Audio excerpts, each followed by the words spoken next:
Baik, bismillahirrahmanirrahim. Assalamualaikum Puan dan Tuan. Balik lagi di segmen Tanya Profesor Aja yang akan membahas isu viral secara radikal, ya, ramah, terdidik, dan berakal.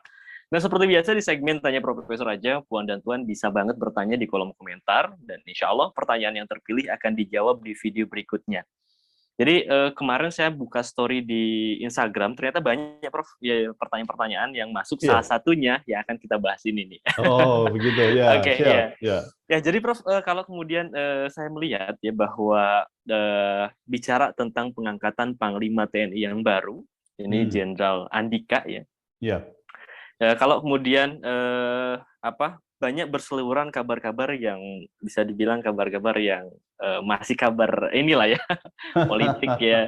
Kalau kita lihat misalkan apa yang dikatakan oleh Direktur LBH Jakarta tuh, Hmm. siapa, Arief Maulana itu. Dia itu Hmm. berkomentar bahwa Jokowi memilih Jenderal Andika Perkasa ini karena ada kepentingan politik ya, Hmm. bukan berdasarkan strategi pertahanan ya. Ya. Nah, ngomong-ngomong soal pengangkatan ini nih ya, Prof, saya pengen tahu, bisa dijelaskan nggak, Prof, bagaimana mekanisme pengangkatan Panglima yang sesuai dengan undang-undang itu seperti apa sih, Prof? Gitu ya. Jadi saya ini bukan ahli pertahanan dan keamanan ya, dan Oke, ahli-ahli intelijen macam-macam lah. Saya soal politik lain-lain mungkin tidak terlalu paham ya, tapi saya coba untuk kritisi dari sisi hukumnya. Kalau persoalan bagaimana mekanisme pengangkatan Panglima, itu memang kita harus mengacu pada Undang-Undang Nomor 34 Tahun 2004 ya, tentang oke, Tentara Nasional Indonesia. Nah, di pasal 13 ayat 2 itu disebutkan bahwa pergantian Panglima TNI itu diangkat dan diberhentikan Presiden dengan persetujuan DPR. DPR, oke, Itu oke. prinsipnya di situ. Jadi dalam hal ini mengacu mekanisme penetapan Panglima TNI, maka Presiden harus mengirimkan satu orang calon atau nama ya ke DPR untuk mendapatkan persetujuan. Nah, setelah disetujui, kemudian DPR melalui Komisi 1 itu akan menggelar apa namanya itu fit and Yes ya, proper test gitu ya, ya. proper Fit test and ya. proper Fit. test terhadap Oke, oke. calon Panglima TNI pilihan Presiden itu. Nah, nanti kalau sudah disetujui Presiden, ya tinggal nanti melakukan pelantikan. Ya, intinya itulah singkatnya di situ. Oke. Oh, berarti memang hak prerogatif dari Presiden gitu ya, Ya, tapi untuk tidak mengajukan. murni, tapi harus ada Ada persetujuan DPR. dari DPR, betul. Beda dengan Oh. dulu, ya, di Orde Baru itu kan lebih banyak betul-betul prerogatif Presiden. Oke, oke, oke. Gitu. Oke, oke. Nah, kalau misalkan soal isu pengangkatan yang berdasarkan pada pragmatisme politik ya, karena kita tahu juga bahwa eh, Pak Andika ini adalah menantunya siapa, Prof? Pak Hendro Priyono, Pak toh. Hendro. Semua juga tahu gitu. Iya, iya. Oke, kalau misalkan di lapangan juga dengan fakta seperti ini menjadi wajar ada narasi bahwa pengangkatan ini bisa jadi ya ada pragmatisme politik dan bukan alasan strategis pertahanan. Itu kan yang menyebar seperti itu. Apakah jenengan melihat itu, Prof? Ya tampaknya loh ya, saya juga tidak tahu persis isi hati orang ya, isi hati Presiden bagaimana. Tapi Presiden dan lainnya sepertinya memperhatikan isu politik tahun 2024. Oke. Itu kan apakah Anda sebut aspek pragmatis atau apa, tapi tampaknya lebih dekat ke aspek itu dibandingkan dengan persoalan pertahanan keamanan negara dan lain sebagainya. Meskipun ya ini internal ya, sebenarnya internal itu persoalan itu bisa aja ditangani oleh keamanan dalam negeri, kan sebenarnya polisi aja cukup kan gitu. Tapi bagaimana terkait dengan Natuna, terkait dengan Laut Cina Selatan dan seterusnya, itu saya kira kayaknya sih tidak terlalu mengarah ke sana. Jadi kalau misalnya ini terkait dengan pemilu, nah berarti kan seharusnya memang dipilih oleh Presiden itu yang kira-kira nanti tidak menimbulkan situasi transisi ya menjelang pemilu itu.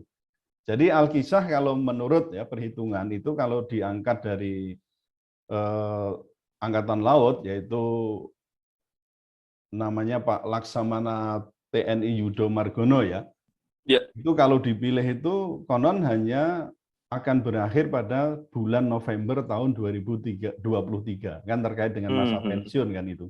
Oke. Nah, ini kemungkinan akan menimbulkan masa transisi yang tidak elok itu. Jadi sebaiknya memang menjelang masa transisi, terutama menjelang pemilu itu, apalagi di saat pemilu itu harus ada panglima yang definitif. Jadi tidak di masa transisi, nanti ada pergantian panglima TNI. Tapi tadi saya katakan sebenarnya kalau soal keamanan dalam negeri, mestinya kepolisian itu cukup untuk menghandle. Nah, tentu saja memang harus kerjasama dengan TNI. Tapi ini kan tadi saya katakan soal yang lebih lanjut dari itu, saya terus terang tidak begitu memahami, Mas. Oke. Gitu ya. Jadi pertimbangan pemilu 2024 itu saya kira lebih dipertimbangkan dibandingkan dengan aspek pertahanan dan keamanan. Jenengan melihat itu ya, Prof ya? Ya, saya lihat itu. Oke. Kalau pertanyaan saya alihkan nih, Prof. Kalau kita lihat kan di tentara itu ya ada matra-matra itu, ada angkatan darat, laut dan juga udara. Ya, betul. Kalau panglima yang sekarang itu kan dari angkatan udara ya, Marskal Hadi itu. Ya, betul. Ya, sebelumnya itu Jenderal Gatot dari angkatan darat ya. Kalau misalkan urutan-urutan itu, apakah seharusnya sekarang itu kan angkatan laut atau seperti apa? Atau memang aturan hukumnya seperti apa, Bro? Ya sebenarnya dari sisi peraturan hukum nggak ada ya, ketentuan harus bergilir itu tidak ada. Di masa Orde Baru juga tidak ada masa pergiliran dari tiap matra itu setelah angkatan darat, laut, udara, enggak. Nah, cuma kita lihat ada konvensi. Jadi saya katakan tradisi atau konvensi sajalah. Jadi tidak ada aturan yang tertulis harus bergilir, itu tidak ada. Nah, tradisi bergilir itu dijalankan secara bagus atau saya katakan smooth gitulah ya di masa SBY. Nah, lalu di masa Pak Presiden Jokowi itu tampaknya konvensi semacam itu atau tradisi semacam itu dirubah oleh beliau. Jadi tidak lagi mengandalkan persoalan pergiliran dari tiap matra itu, tapi ya mungkin yang dari sisi pragmatisme politik mana yang paling bisa membantu bekerja sama dengan presiden atau mungkin dari sisi politik yang paling menguntungkan bagaimana ya, tentu dalam ini kan jabatan politik ya kan Mas, ini bisa kita katakan jabatan politik, termasuk Kapolri itu kan juga jabatan politis ya sifatnya itu. Nah jadi ya sekali lagi kembali kepada presiden, apalagi kemarin ada pernyataan dari Pak Agus Wijoyo ya yang terkait dengan apa itu TNI itu punyanya presiden. Wah itu repot lagi kalau misalnya tergantung presiden betul. Kan. Jadi kalau misalnya itu kok diterjemahkan letterlek wong TNI itu punyanya presiden ya terserah mau presiden bagaimana. Jadi prinsip tadi saya katakan itu hanya tradisi, tidak ada aturan secara yang mengikat ya untuk harus dipergulirkan. Oke, terakhir Prof, saya pengen nanya nih, menurut jenengan praktek pengangkatan yang sehat dan ideal itu seperti apa sih harusnya? Sehingga itu berpengaruh nggak cuma dari segi pragmatisme politik ya, tapi berpengaruh pada pertahanan dan keamanan di negeri kita ini. Ya, jadi kembali kepada fungsi TNI itu kan memang bagaimana menciptakan pertahanan terutama dari serangan-serangan musuh atau terhadap pertahanan yang keluar ya, bukan ke dalam. Tadi ke dalam kan oleh kepolisian cukup. Nah, ini bagaimana pertahanan negara itu dipertaruhkan di sini dan juga dipertahankan. Nah, terkait dengan pengisian jabatan ini saya kira juga kembali ke Undang-Undang Nomor 28 tahun 99. Itu tentang penyelenggaraan pemerintahan yang bersih dan bebas dari KKN, korupsi, kolusi, dan nepotisme. Nah, khusus soal nepotisme ini, jadi memang harus dibersihkan dari itu. Jadi menurut saya sih kalau memang ada 3 matra, maka langkah untuk menggilirkan itu juga ada baiknya. Tapi menurut saya lebih baik lagi kalau ada opsi, yaitu setiap masa jabatan Panglima TNI itu habis, diajukan saja satu dari masing-masing matra. Oh, jadi 3 Jadi calon ada itu ya? 3 calon gitu. Nah, Oke, oke, 3 calon itulah nanti yang akan ditentukan oleh DPR ya. Presiden dan menentukan 3 itu dari tiap matra Betul, betul. ambil satu-satu, diajukan ke DPR. Nah, di situ pentingnya nanti untuk kompetisi. Di situ ada namanya fit and proper test. Nah, kembali lagi saya ingin supaya pergantian itu tetap didasarkan pada istilahnya yang kemarin saya sampaikan merit system. Jadi persoalan prestasi bukan pada apalagi persoalan yang lain apalagi kok nepotisme gitu. Itu menurut saya kok lebih fair gitu ya.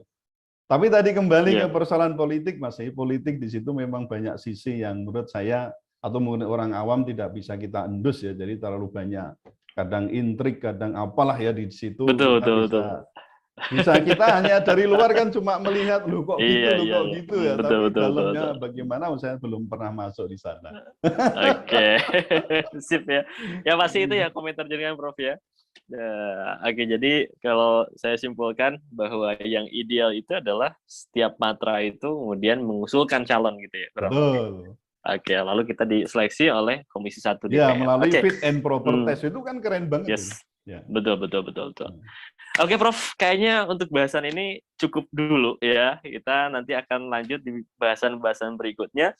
Yang pasti ya jangan lupa di segmen Tanya Profesor ini Puan dan Tuan bisa banget bertanya di kolom komentar dan insya Allah ya pertanyaan yang terpilih akan dijawab di video-video berikutnya. Kurang lebih seperti itu. Dan jangan lupa untuk subscribe, like, share, dan komen video ini. Dan seperti biasa, salam radikal ya. Ramah, terdidik, dan berakal.